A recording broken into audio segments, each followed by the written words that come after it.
اگر فتوشاپ داری باید هوش مصنوعیش هم نصب کنی. اگرم با نصبش مشکل داری یا برات کار نمیکنه، تو این ویدیو نشونت میدم چطوری عین آب خوردن نصبش کنی. ابتدا ورژن فتوشاپ رو چک میکنیم تا با ورژن هوش مصنوعی یکی باشه. فتوشاپ رو میبندیم، فایل باز میکنیم و ورژنش رو چک میکنیم. وارد پوشه میشیم، روی فایل فلای کلیک راست ران از ادمینستریتور. اگر این پیغام ظاهر شد یعنی همه چی کامل نصب شده. در غیر این صورت اگر بهتون خطا نشون داد، مثل این خطا، باید روی فایلتون کلیک راست کنین، WinRAR extract to، محتوا رو انتخاب میکنیم، کلیک راست کپی. حالا وارد درایو C میشیم، پروگرام فایل، ادوبی، فتوشاپ. تمام اطلاعات اینجا جایگزین میکنیم. کلیک راست پیست، ثبت میکنیم، ریپلیس و کانتینیو. یه عکس انتخاب میکنیم، یه قسمت رو سلکت میکنیم.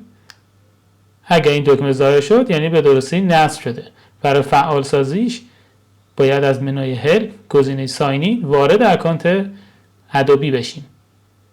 اگر اکانت ندارین از این قسمت بسازین، اگر اکانت دارین از این قسمت میتونین وارد بشین. ساخت اکانتش رایگانه و اگر فتوشاپتون هم کرک شده است میتونین ازش استفاده کنین.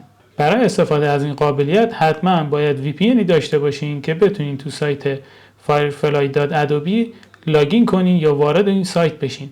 در غیر صورت نمیتونین از این امکانات استفاده کنین و همیشه باید آنلاین باشین. از منوی هلپ چک میکنیم که لاگین باشیم. حالا تست میکنیم.